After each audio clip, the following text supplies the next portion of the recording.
자, 민간인과 공직자 불법 사찰 혐의 등을 받고 있는 우병우 전 민정수석이 조금 전 세 번째 피의자 영장 실질 심사를 받기 위해 법원에 출석했습니다. 김성태 자유한국당 신임 원내대표가 취임 첫날부터 대여 강경투쟁을 선언하며 여당과의 신경전을 이어갔습니다. 강석진 전 서울신문 편집국장, 장성호 건국대 교수 오늘 두 분 나오셨습니다. 안녕하십니까? 네, 안녕하세요. 강 국장님, 우병우 세 번째 영장 과연 어떻게 될까요? 그 기각을 예상하는 예측 같은 게 많이 나오고 있기는 합니다만 저는 좀 이해단은 좀 어렵다 이렇게 생각을 합니다. 왜냐하면 어저께 법원에서도 설명을 했지만 지금까지 두 번 기각된 것과 다른 건으로 영장 청구가 됐다는 점에 있어서 앞에 두 건하고 별개의 심사가 이루어질 것이다라는 점에서 우선에 굳이 연동해서 볼 이유가 없겠다라는 게 하나가 있고, 그다음에 지금 이 혐의하고 관련해서 추명호 전 국장은 구속이 됐고 최윤수 전 2차장은 국정원 제2차장은 구속영장이 떨어지지 않았습니다. 그런 점에 있어서 법원 판단이 지금 엇갈리고 있어서 법원 판단 결과를 갖다 쉽게 예단하기는 어려운데요. 저는 그럼에도 불구하고 예단이 어렵기는 하지만 저도 기각 가능성이 51대 49 정도로는 좀 높지 않을까 이렇게 생각을 합니다. 그 이유는 지금 법원 이 영장에 영향을 미치는 요소를 저는 크게 세 가지로 봅니다. 하나는 법원 전체가 인신 구속과 관련된 일련의 그 경향을 보이는 게 구속영장을 남발하지 않는 쪽으로 오래전서부터 쭉 진행이 되어 왔습니다. 그래서 구속영장 기각률은 높아지고 법정 구속률은 높아지고 있습니다. 이게 법원이 인신 구속에 대해서 굉장히 신중하게 지금 행동을 계속 강화하고 있다는 점 하나하고, 두 번째는 적폐청산 지금 수사하고 관련해서 법원이 굉장히 많은 이례적인 기각을 하고 있습니다. 그거는 검찰의 수사 내용에 대해서 법원이 좀 쉽게 수긍하기 어렵다는 점을 계속 보여주고 있지 않습니까? 그런 연장선상에 있겠다라는 생각이 우선에 하나 있고요. 세 번째로는 우병우 개인 차원에서인데 지금 민정수석의 업무와 국정원의 협조를 얻는 것이 어디까지가 불법이고 어디까지가 불법이 아닌지에 대해서 저는 다툼의 여지가 있을 수 있다고 생각을 합니다. 그래서 이런 세 가지 요소 때문에 그 법원에서 법적 다툼의 여지가 있겠다라고 판단할 가능성이 높다고 봅니다. 알겠습니다. 51대 49로 기각 가능성을 던져주셨는데 교수님 어떻게 생각하십니까? 근데 두 번에 걸쳐서 영장이 기각됐기 때문에 이번에도 가능성이 저는 그렇게 크지 않다고 봅니다. 다만 검찰이 지금 문재인 정권이 핵심 키워드가 적폐청산 아니겠습니까? 적폐청산을 최선봉에서 나가야 되거든 검찰이기 때문에 검찰이 의욕이 상당히 앞선 것이 아닌가. 이럴 때일수록 저는 두드리면서 가는 것이 검찰의 국민으로부터 신뢰를 얻는 길이라고 생각합니다. 물론 증거가 있어 수사를 하고 검찰이라는 것은 결국은 수사를 통해서 증명하는 것 아니겠습니까? 그래서 수사를 통해서 기소를 하는 그런 전문가 집단이 검찰인데 우병우 사건을 두고 지금 두 번에 걸쳐서 이거에 대해서 기각을 당했다는 것은 검찰이 무능력한다든가 아니면 너무 의욕이 앞서서 조급하게 구속영장을 청구해서 이것을 법원으로부터 기각을 당하는 그런 상황에 왔기 때문에 그럼에도 불구하고 일단 세 번째 지금 구속영장을 청구하지 않았습니까? 여기에서는 검찰 입장에서는 이것이 범죄 소명이 됐다는 것으로 저는 이제 판단을 하고 있는데 우병우 수석 입장에서는 이것은 범죄 소명은 앞으로 이것에 대해서 다툼의 여지가 있다. 첫 번째, 두 번째 2월, 4월 구속영장 기각을 당하지 않았습니까? 검찰 입장에서는 그것을 우병우 수석 입장에서 이것에 대해서 계속 이런 논리로 지금 갈 가능성이 크기 때문에 이런 측면에서 봤을 때 과연 새로운 사실이라든가 범죄 소명이 충분히 소명된 새로운 사실이 나왔을까 이런 걸 봤을 때 이번에 만약 세 번째 구속영장도 실패한다면 검찰의 유상이 상당히 큰 타격도 있을 뿐더러 우병우 수석에 대한 면죄부도 줄 가능성도 상당히 큰 오늘이라고 봅니다. 알겠습니다. 사실 우 전 수석의 결과는 오늘 밤 늦게나 내일 새벽이 되면 나올 텐데 저희가 결과가 나오고 나서 아마 할 이야기가 많을 것 같습니다. 그래서 이 내용은 잠시 좀 미뤄두고 정치권 이슈로 넘어갈게요. 한국당 이야기를 좀 해보고 싶습니다. 지금 김성태 신임 원내대표가 어제 가자마자 아주 강한 네. 대여 투쟁을 선언을 하다시피 얘기를 했는데 네. 어떻게 좀 보셨습니까? 우선은 뭐 기선잡기가 있겠고요. 예. 그다음에 저는 한국당이 그렇게 나갈 수밖에 없겠다라고 생각을 합니다. 왜냐하면 우선에 그 한국당이 지금까지 탄핵 사태 이후에 지금까지 제자리를 잡지 못하고 예. 왔습니다. 가장 큰 이유가 반성 안 하고 비전 제시 못하고 인물 물갈이를 못했습니다. 예. 자리를 잡지 못하고 있고 기껏해야 조그만 바른정당하고 보수 내에 저기 이리 자리를 놓고 다투는 그런 모습을 보이지 않았습니까? 그러면 지금 비전을 갖다 제시할 수 없다면 지방선거가 코앞에 다가왔는데 한국당으로서 취할 수 있는 가장 좋은 방안이 대야투쟁 아니겠습니까? 네. 그래서 대야투쟁의 길을 갖다가 갈 수밖에 없고 그다음에 또 한 가지는 지금 국회는 다당제 구조입니다. 예. 근데 거기서 국민의당이 지금 민주당 편을 들어줬다가 또는 야당 편을 들었다 그러는데 예. 거기서 한국당이 이 국민의당을 갖다 좀 견인해 가려면 이 야당의 선명성 그 깃발을 갖다 좀 들어야 예. 그 국민의당이 민주당 쪽에 이렇게 쉽게 붙지 못하게끔 끌어당기는 힘이 좀 더 강해지지 않을까 그렇게 전략적으로 판단한 게 아닌가 생각이 됩니다. 알겠습니다. 네. 역시 김성태 원내대표에 대해서 이야기를 좀 들어보고 싶은데 국민의당 이야기도 언급을 해주셨거든요. 그래서 네. 국민의당과 좀 사이좋게 지낼 것 같은 분위기를 만들었는데 특별법은 좀 저지를 시켰어요. 이게 국민의당이 굉장히 원하던 건데 이에 대해서는 좀 어떻게 평가하십니까? 우리 정치가 어떤 지역적 기반으로 지역정당 체제를 갖추고 있지 않습니까? 네. 물론 5.18이라는 것은 국민적인 국가적인 아픔이었지만 지지 세력의 확연히 차이가 있습니다. 보수 정당의 5.18에 대한 시각과 그리고 현재 문재인 정부의 5.18에 대한 시각이 확연히 다르기 때문에 정치라는 것은 지역을 나누고 이념을 나누고 그리고 이익의 어떤 균점을 나눠서 하는 것이 정치이기 때문에 예. 분단을 가지고 남북 분단을 가지고 딱 던지면 50대 50으로 가든가 이거에 대해서도 서로 갈라지는 것이 쉽지 않습니까? 예. 정치인들이 자신들의 적과 아군을 구분하는 것은 이런 것들이 가장 단편적인 것이다. 5.18에 대해서 물론 국가적인 불행이고 이것이 아픔이지만 이거에 대해서 또 어느 정도 일정 부분 각을 세움으로써 예. 보수 정당을 지지하는 유권자들이라든가 당원들을 결집하는 효과가 있지 않겠습니까? 예. 그러나 이런 것들을 너무 정략적으로 이렇게 하는 것은 저는 문제가 있다고 봅니다. 이런 국가적인 아픔이 있으면 예. 이것을 국회에서 결국은 입법화를 해서 이것을 치유해 가는 과정이 필요하지 않겠습니까? 다만 이런 것들이 있기 전에 어느 여당이 되면 여당이 일방적으로 끌고 가는 그런 것들이 우리 정치의 패턴이었는데 예. 그래서 야당은 이거에 대해서 반대를 위한 반대도 할 수밖에 없는 것이 여당이 다양한 어떤 국정 아젠다를 가지고 지지를 끌어모으는 사이에 야당은 할 수 있는 것이 없지 않습니까? 그래서 반대를 위한 반대도 지금까지 민주당이 야당에 있을 때는 그렇게 많이 했지 않았습니까? 그렇죠. 이런 것들이 우리 정치의 어떤 문화이기 때문에 이런 근본적인 문화를 해결해야만이 5.18이라는 국가적인 아픔도 서로 여야가 합의해서 예. 해결하면 이것이 호남을 중심한 민주당한테 플러스 되는 것이 아니고 우리 정당 모두가 플러스 되고 살아갈 수 있는 그런 정치 문화가 선행돼야 되는데 그것이 안 되기 때문에 이런 현상이 나온다고 봅니다. 저는 저 말씀에 상당 부분 동의를 합니다. 수긍도 되고요. 예. 그러니까 현실적인 분석으로서는 저 수긍이 되는데 당이론적으로는 한국당 그 행태에 대해서 좀 지적을 조금 더 세게 해야 된다고 생각을 합니다. 예. 우선은 5.18 이야기만 나오면 경기 일으키는 것처럼 반응을 해서는 안 되고요. 좀 자기네들 유불리를 떠나서 그 문제는 국가적인 문제이기 때문에 해결하는 데 동참을 해야 되고요. 예. 지금 이번 5.18 특별법의 주요 내용이 진상규명입니다. 예. 진상규명 더 할 게 뭐 있겠냐 이렇게 생각하는 분들이 계실지 모르지만 아직 미심쩍은 부분이 조금이라도 남으면 그 진상규명하기 위해서 노력을 해야죠. 37년째입니다. 근데 공청회 안 했다고 저러는 것도 문제가 있고요. 예.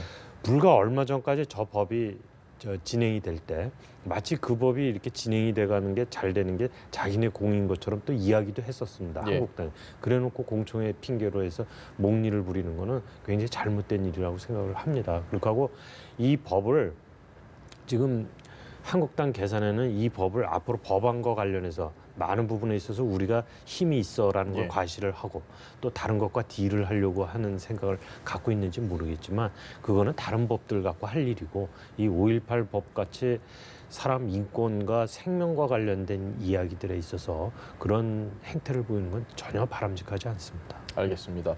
한국당 내부 상황을 저희가 좀 이야기를 해봐야 될 것 같습니다. 지금 사실 개파 청산 뭐 이런 얘기는 뭐 이미 수년 전부터 나왔지만 여전히 개파 얘기 많이 나오는데 한국당에 큰 지분이 있었던 큰 기둥 김무성 돌아온 복당파 김무성 의원 같은 경우에 김성태 의원이 측근이라는 이야기가 많고 그리고 김성태 의원이 지금 신임 원내대표가 됐고 네. 이 상황을 놓고 여러 가지 해석이 좀 나오고 있거든요. 앞으로의 방향에 대해서 어떻게 예상하십니까?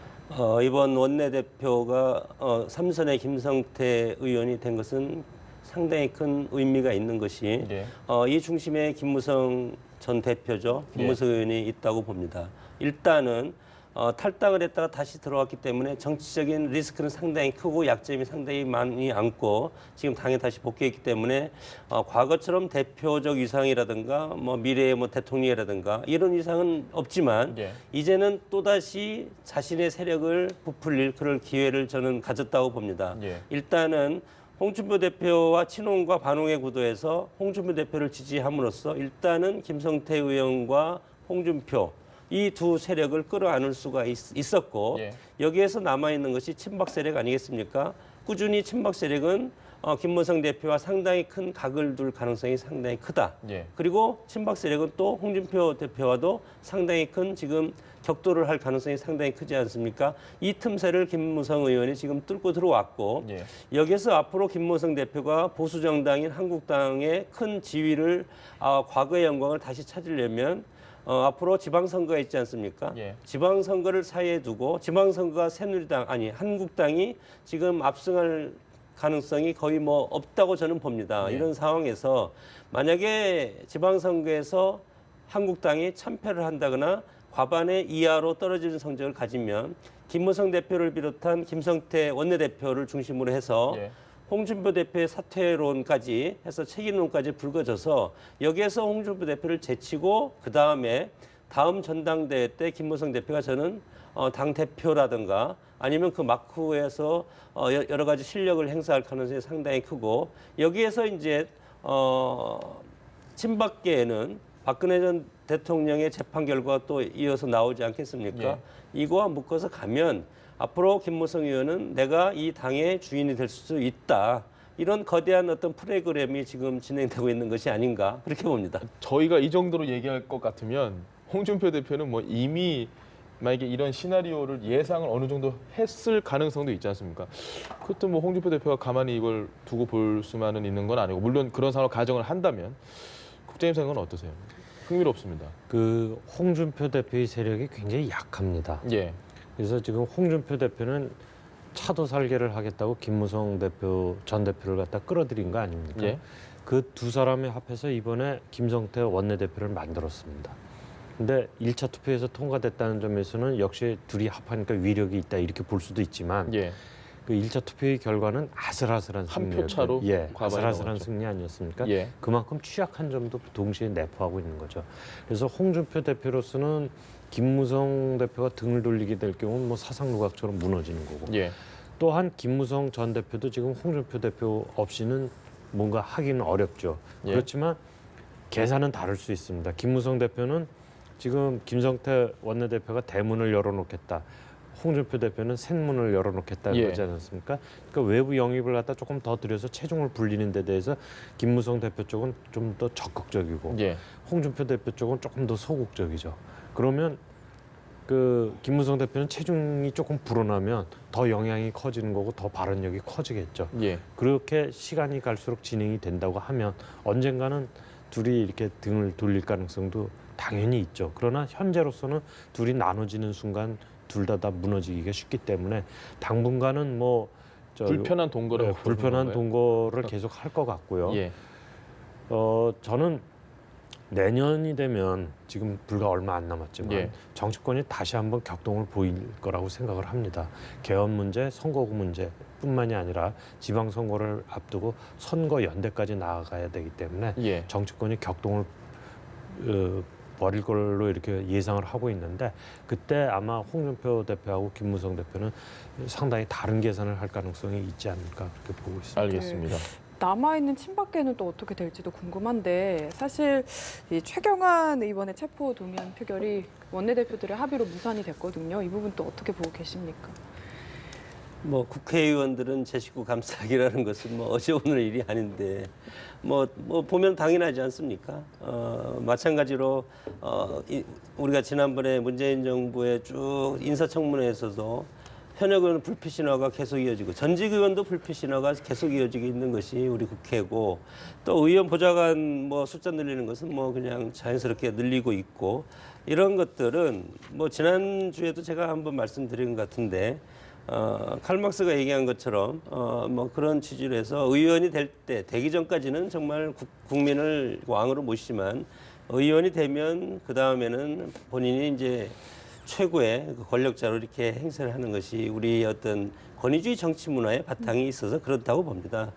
다만 이런 것들이 시민사회라든가 언론에서 이것에 대해 많은 감시를 했기 때문에 그래도 이제는 국민과 언론과 시민단체의 눈치를 정치인들이 많이 보는 그런 정도로까지 왔기 때문에 일정 부분 정치 발전은 진행되고 있고 다만 민주주의가 발전하려면 법과 제도와 원칙에 따라서 이런 것들을 해야 되고 법과 제도와 원칙이라는 것은 누구나 법 앞에 평등하다는 것 아니겠습니까? 법 앞에 평등하다는 것은 구속영장이라든가 이런 제도도 투표에 붙여서 며칠 사이에 구속영장이 청구되고 안 되는 건데 국민들한테 이런 것을 보여줌으로써 절차적 민주주의가 아직 살아있다. 이러야만이 입법부, 법을 만드는 입법부의 의원으로서 행사를 할 수가 있지. 점점 우리가 지금 사회의 어떤 권위적인 힘을 보면 국회의 힘이 점점, 정당의 힘이 점점 빠져나가고 이것을 대체하는 기관들이 점점 더 커지고 있지 않습니까?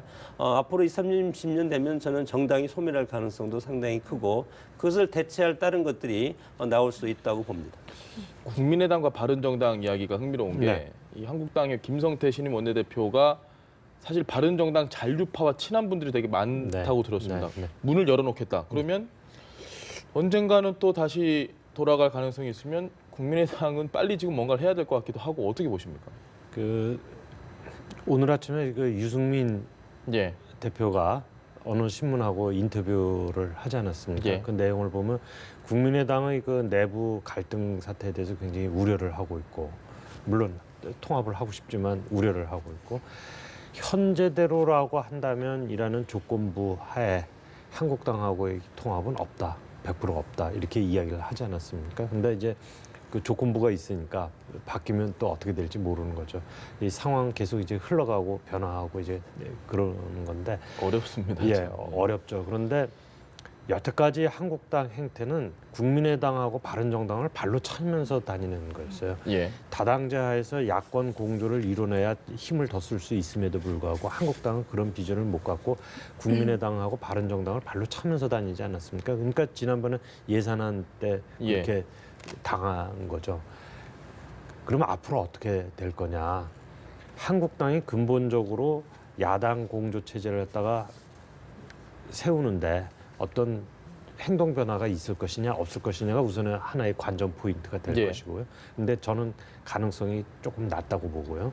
그럼 그 다음에 이제 국민의당하고 바른정당 사이에는 우여곡절은 있지만 하여튼 통합적으로 안철수 대표가 조금 더 강하게 갈 가능성이 높을 걸로 보입니다. 이미 그 호남 쪽하고는 뭐 마음이 완전히 떠나 있기 때문에 합의 최선으로서는 합의 이용 가능성이 높아진 게 아닌가 그렇게 보고 있습니다. 네, 역시 바른정당은 그렇다면 좀 갈라설 거다 이렇게 역시 예상하시는지요? 궁금한데요. 바른정당, 국민의당은요? 국민의당은 갈라서 당연히 갈라서지 않겠습니까? 지금 뭐 말씀하셨듯이 우리 정치를 보면 선거 전에 빅뱅이 있어 왔습니다. 지방선거 때 빅뱅을 하지 않으면 총선 때 빅뱅을 국회의원 선거 때 빅뱅을 해야 되는데 지방선거 때 국민의당은 일단은 갈라질 가능성이 상당히 커졌다. 지금 안철수 대표의 목표는 4년 뒤에 있을 대선에 지금 3년 반이죠. 4년 뒤에 있을 대선에 지금 초점이 맞춰져 있기 때문에 지금 뭐 지방선거라든가 총선보다도 앞으로 4년 뒤에 결국은 양자 대결로 치러지지 않겠습니까? 그런 상황에서 국민의당은 호남 의원들을 중심으로 한 세력과 그리고 안철수 대표를 중심으로 한 세력이 나눠져서 그리고 안철수를 중심으로 한 세력은 바른정당과 통합을 하고 나머지 지금 호남 세력들은 지방선거 때 민주당과 연합공천을 한다든가 이런 식으로 해서 갈 가능성이 상당히 크다고 봅니다. 네, 알겠습니다. 지금까지 강석진 전 서울신문 편집국장, 장성호 건국대 교수 두 분과 함께했습니다. 말씀 감사합니다. 고맙습니다.